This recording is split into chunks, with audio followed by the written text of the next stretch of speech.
दर्शकों, जैसा कि आप सभी जानते हैं कि कल यानी कि 15 सितंबर 2025 का दिन काफी बड़ा था।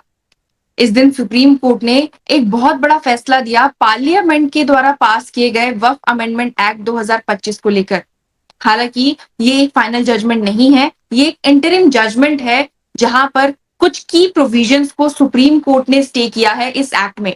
तो दर्शकों, जहां एक तरफ सुप्रीम कोर्ट के इस ऑर्डर को पास करने के बाद मुस्लिम कम्युनिटी में एक खुशी की लहर देखने को मिली, वहीं दूसरी तरफ हमने ये भी देखा कि कैसे कांग्रेस के एमपी इमरान प्रतापगढ़ी ने ये कहा कि सुप्रीम कोर्ट ने एक बहुत बड़ा कदम उठाया है गवर्नमेंट की एक कॉन्स्पिरेसी को रोकने के लिए। तो क्या ये कॉन्स्पिरेसी है एक या जेन्युइन रिफॉर्म, ये तो हमें सुप्रीम कोर्ट के फाइनल जजमेंट में ही पता चलेगा। लेकिन उससे पहले ये जानना बेहद जरूरी है कि All India Muslim Personal Law Board इस इंटरिम जजमेंट के बारे में क्या सोचता है। तो दर्शकों, आइए चलते हैं और देखते हैं कि अपने प्रेस रिलीज में all India Muslim Personal Law board ने इस इंटरिम जजमेंट को एक पार्शियल विक्ट्री माना है या फिर इनकम्प्लीट जस्टिस। तो व्यूअर्स, जैसे कि आप देख सकते हैं, ये प्रेस रिलीज 15 सितंबर 2025 का है और इसे इशू करने वाली अथॉरिटी है All India Muslim Personal Law Board. तो जैसे कि आप जानते हैं कि All India Muslim Personal Law Board भी one of the lead petitioners में से एक थे जिन्होंने इस एक्ट को चैलेंज किया था और इस एक्ट के कई सारे प्रोविजंस को सुप्रीम कोर्ट के सामने चैलेंज किया था। अब वो इस जजमेंट के बारे में क्या सोचते हैं, आइए देखते हैं। तो जैसे कि आप देख सकते हैं कि उन्होंने बोला है, the All India Muslim Personal Law Board has express disappointment over the Supreme Court of India's interim judgment on Waqf Amendment Act 2025 describing it as incomplete and unsatisfactory. तो clearly Muslim Personal Law Board इस interim judgment को बिल्कुल भी पसंद नहीं कर रही है, इसे अनसेटिस्फैक्टरी मान रही है और इनकम्प्लीट जस्टिस की तरफ इशारा कर रही है। लेकिन ऐसा क्यों है? क्या उनकी उम्मीदें थी सुप्रीम कोर्ट से जो पूरी नहीं हो पाई हैं? In a statement, the board spokesperson Dr. SQR Ilyas said that although the apex court has stated certain provisions of the amendment, the Muslim community, the Muslim Personal Law Board, and justice-seeking citizens had expected a stay on all clauses that contradict the fundamental provisions of the Constitution. तो clearly कहीं ना कहीं मुस्लिम Personal Law board और जितनी भी Muslim community थी वो चाहती थी कि सुप्रीम कोर्ट इस एक्ट के ऑलमोस्ट सारे ही प्रोविजंस को स्टे कर दे, या फिर आप इन शॉर्ट ये मान लीजिए कि इस एक्ट को ही इनवैलिड और अनकॉन्स्टिट्यूशनल डिक्लेयर कर दे। लेकिन ऐसा नहीं हो पाया। केवल दो ही प्रोविजंस पर जो है वो स्टे मिली है और उसके अलावा कुछ छोटे रिलीफ्स जो है वो सुप्रीम कोर्ट के इंटरिम जजमेंट में देखने को मिले, जो कि हमने आपके साथ भी शेयर किए। इसके बाद जो बोर्ड के स्पोक्सपर्सन है वो कहते हैं, while the court has granted partial relief, it has not addressed the wider constitutional concerns, which has left us disappointed. तो उनका मानना है कि हालांकि सुप्रीम कोर्ट ने अपनी 3 दिन की हेयरिंग में हमारे सारे ही पॉइंट सुने हैं, हमारे सारे ही आर्ग्यूमेंट सुने हैं और एक पार्शियल स्टे भी दिया है, लेकिन कुछ ऐसे बड़े कॉन्स्टिट्यूशनल इश्यूज थे, कंसर्न्स थे जो सुप्रीम कोर्ट को एग्जामिन करने चाहिए थे, नोट करने चाहिए थे, और कहीं ना कहीं उन्हें उम्मीद थी कि सुप्रीम कोर्ट के इंटरिम जजमेंट में उन बड़े इश्यूज को लेकर भी जो एक राहत है मुस्लिम कम्युनिटी को वो मिलेगी अंडर वक्फ अमेंडमेंट एक्ट 2025। अगर हम आगे बढ़े तो मुस्लिम पर्सनल लॉ बोर्ड का कहना है कि many crucial provisions which on the face of it and in understanding of the community at large are completely arbitrary had not been stayed at a interim stage. तो उनका मानना है कि हालांकि दो ऐसे प्रोविजंस हैं जिन्हें स्टे किया गया, लेकिन उसके अलावा भी बहुत सारे ऐसे प्रोविजंस थे जिन्हें स्टे करने की जरूरत थी इंटरिम स्टेज पर ही। अब वो क्या प्रोविजंस थे, वो भी हम लोग कल डिस्कस कर चुके हैं अपने ऑर्डर एनालिसिस पे, जहां पे हमने देखा कि और किन किन प्रोविजंस को चैलेंज किया गया था, लेकिन सुप्रीम कोर्ट ने उन्हें स्टे करने से मना कर दिया है। अब दर्शकों, यहाँ पर मुस्लिम पर्सनल लॉ बोर्ड चाहे बेशक सुप्रीम कोर्ट के इस ऑर्डर से अनसेटिस्फैक्ट्री फील कर रही हो और इसे एक इनकम्प्लीट जस्टिस मान रही हो, लेकिन उन्हें कहीं ना कहीं उम्मीद है कि जब फाइनल रिजल्ट आएगा, यानी कि फाइनल जजमेंट जब आएगा, अभी फर्दर आर्ग्यूमेंट्स जब होंगे, तो उसके बाद सुप्रीम कोर्ट इन कंसर्न्स को नोट करेगी और एक कंप्लीट जस्टिस मुस्लिम कम्युनिटी के फेवर में देगी। ये मुस्लिम पर्सनल लॉ बोर्ड का अभी भी मानना है। अब अगर बात करें इस ऑर्डर इस प्रेस रिलीज की, तो यहाँ पर मुस्लिम पर्सनल लॉ बोर्ड ने स्पेसिफाई किया है कि उन्हें क्या क्या राहतें मिली हैं, क्या क्या इंटरिम रिलीफ्स जो है वो सुप्रीम कोर्ट की तरफ से उन्हें मिले हैं। तो जैसे कि पहला आप देख सकते हैं कि उन्हें प्रोटेक्शन टू प्रॉपर्टी राइट्स मिला है। उसमें कोर्ट ने रूल किया है कि वक्फ प्रॉपर्टीज कैन नॉट बी डिस्पोसेस्ड और altered in official records until a final decision is delivered. तो कोई भी स्टेटस अगर वक्फ प्रॉपर्टी का जो अभी है, अभी बना हुआ है, उसे ऑल्टर नहीं किया जा सकता या फिर उसे डिस्पोसेस नहीं किया जा सकता जब तक एक फाइनल ऑर्डर नहीं आता है और सुप्रीम कोर्ट इस पर अपना फाइनल फैसला नहीं देती है। इसके बाद अब बात करते हैं प्रिवेंशन ऑफ आर्बिट्ररी पावर्स की। तो कोर्ट ने स्टे किया है section 3C of the amendment act. यानी कि जो एक्ट अमेंड हुआ है उसका सेक्शन 3 जो एक गवर्नमेंट ऑफिसर को अपॉइंट करता है डिस्प्यूटेड प्रॉपर्टी के कंसर्न में कि अगर एक प्रॉपर्टी डिस्प्यूटेड है तो उसको अगर उसका जो मैटर है उसे सॉल्व गवर्नमेंट द्वारा अपॉइंटेड जो ऑफिसर होगा या आप कह लीजिए कलेक्टर होगा वो उस मामले को सुलझाएगा। तो यहाँ पर सेपरेशन ऑफ पावर का प्रिंसिपल यूज करते हुए सुप्रीम कोर्ट ने इस प्रोविजन को स्टे कर दिया था। तो ये भी एक बड़ी विक्ट्री है जो मुस्लिम पर्सनल लॉ बोर्ड अपने लिए देख रहा है। तो दर्शकों अब मूव करते हैं प्रेस रिलीज के सेकंड पेज पर। तो प्रेस रिलीज का सेकंड पेज जैसे कि हमने कहा कि सेपरेशन ऑफ पावर से ही डील करता है, जहां पर बोला गया है the court emphasise that the revenue officers can not be interested with the work of determination of the title of a property keeping in view the principle of separation of power, जो कि मैंने अभी आपको बताया।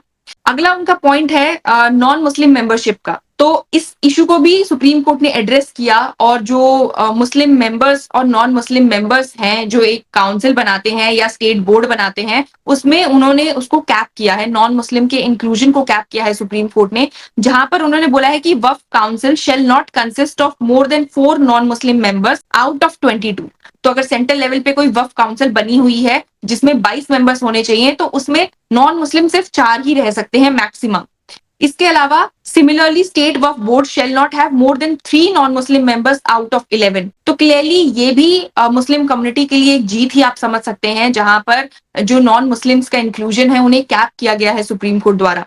अब last but not the least, practising of Muslim for 5 years requirement, यानी कि अगर आपको अपनी कोई वक्फ प्रॉपर्टी है वो डेडिकेट करनी है तो उसके लिए पहले आपको ये दिखाना पड़ेगा कि आप 5 साल से मुस्लिम प्रोफेस कर रहे हैं। तो यहाँ पर कोर्ट ने इस प्रोविजन को स्टे किया और बोला कि it is an arbitrary requirement that a person must show और demonstrate they have been professing Islam for at least 5 years to create a Waqf. This stay will remain in effect until the government frames rules for such determination. तो जब तक कोई rules नहीं बनते state या centre द्वारा, जो ये मैकेनिज्म जो है ये वेरिफिकेशन का मैकेनिज्म जहां पे आप देख सकते हैं कि 5 साल से कोई मुस्लिम इस्लाम प्रैक्टिस कर रहा है या नहीं कर रहा है, तब तक ये जो प्रोविजन है ये वक्फ अमेंडमेंट एक्ट के तहत स्टे रहेगा। अब इतने सारे रिलीफ्स के बाद भी मुस्लिम पर्सनल लॉ बोर्ड का कहना है कि amendment is a deliberate move to weaken and seize waqf properties. It is therefore demand to repeal completely the Waqf Amendment Act 2025 and the restoration of the earlier Waqf Act. तो उनका मानना है कि चाहे हमें इंटरिम स्टेज मिले हैं, चाहे जो हमने चैलेंजेस किए हैं वो आर्बिट्ररी हैं, जिन प्रोविजंस को हमने चैलेंज किया है वो आर्बिट्ररी है और जो इंटरिम जजमेंट है वो कहीं ना कहीं मुस्लिम के पक्ष में ही है, लेकिन फिर भी जो ये पूरा का पूरा एक्ट है वो इंटायरली जो है वो अनकॉन्स्टिट्यूशनल है और इसको रिपील कर देना चाहिए और जो पुराना वक्फ एक्ट था उसे वापस से फोर्स में लाना चाहिए।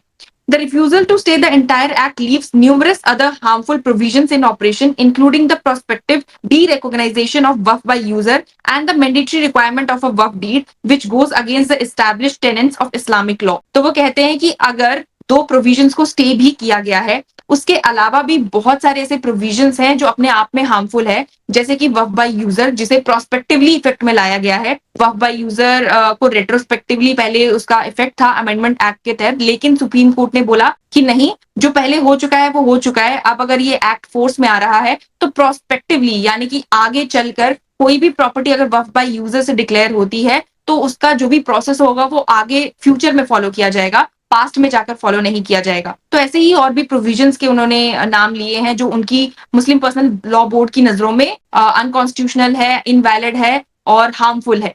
तो इसीलिए पूरे एक्ट को ही स्टे करने की नीड जो है यहाँ पर मुस्लिम पर्सनल लॉ बोर्ड ने दिखाई है। इसके बाद एक मेजर मूव जो मुस्लिम पर्सनल लॉ बोर्ड की तरफ से सामने आ रहा है वो ये है, doctor Ilyas further announce that the boards safe Waqf campaign will continue with full strength. तो एक कैंपेन है जहां पे वक्फ प्रॉपर्टीज को सेव करने की बात की गई है, उसको अब फुल फोर्स में इन्फोर्स किया जा रहा है। तो यहाँ पर बोला गया है कि second phase of the campaign launched on 1 September 2025 includes dharnas, demonstrations, Waqf march, memorandums, leadership arrest, round table meetings, interfaith conclaves and press conferences. Nationwide protest will culminate in massive rally at Ram Leela Maidan, Delhi on 16 November 2025 with participation across the country. तो clearly जब आपने देखा था कि वक्फ Amendment act के खिलाफ जो ये अमेंडमेंट बन रहा था तब भी हमने देखा था कि जो मुस्लिम कम्युनिटी है उन्होंने धरने दिए थे, प्रोटेस्ट किए थे, प्रेस कॉन्फ्रेंसेस की थी अपनी आवाज को पार्लियामेंट तक पहुंचाने के लिए, तो वो एक फर्स्ट फेज था।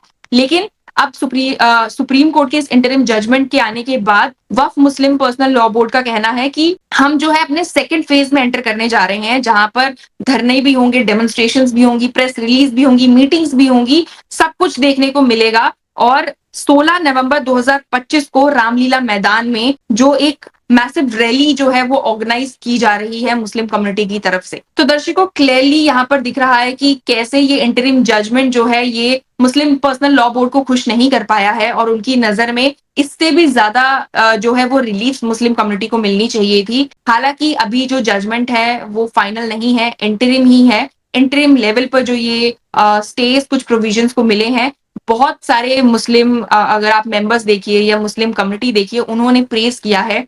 कांग्रेस एमपी से लेकर जो है पर्सनल लॉ बोर्ड के और भी मेंबर्स जो हैं, उन्होंने भी इस जजमेंट को वेलकम किया है, अप्रिशिएट किया है। लेकिन अगर एक प्रेस रिलीज प्रॉपर एक फॉर्मल डॉक्यूमेंट के रूप में अगर हम कलेक्टिवली मुस्लिम पर्सनल लॉ बोर्ड का माने, तो उनकी नजर में ये जो इंटरिम जजमेंट आया है ये इनकम्प्लीट है। और इससे भी ज्यादा वो एक्सपेक्ट कर रहे थे कि जो पूरा एक्ट है उसे ही रिपील कर दिया जाए। तो दर्शकों, ये तो आने वाला समय ही बताएगा कि क्या सुप्रीम कोर्ट फर्दर आर्ग्यूमेंट सुनने के बाद इस एक्ट को कंप्लीटली रिपील करता है या नहीं करता है। बट मीनवाइल आप हमें कमेंट सेक्शन में बताइए कि सुप्रीम कोर्ट के इस इंटरिम जजमेंट के बारे में आप क्या सोचते हैं, और ये जो अमेंडमेंट एक्ट पार्लियामेंट द्वारा पास किया गया है, क्या ये जेन्युइन रिफॉर्म की तरफ जा रहा है या फिर ये कॉन्स्पिरेसी के रूप में बदल रहा है, जैसे कि कांग्रेस एमपी इमरान प्रतापगढ़ी ने भी बोला। Thank you for watching this and keep following us.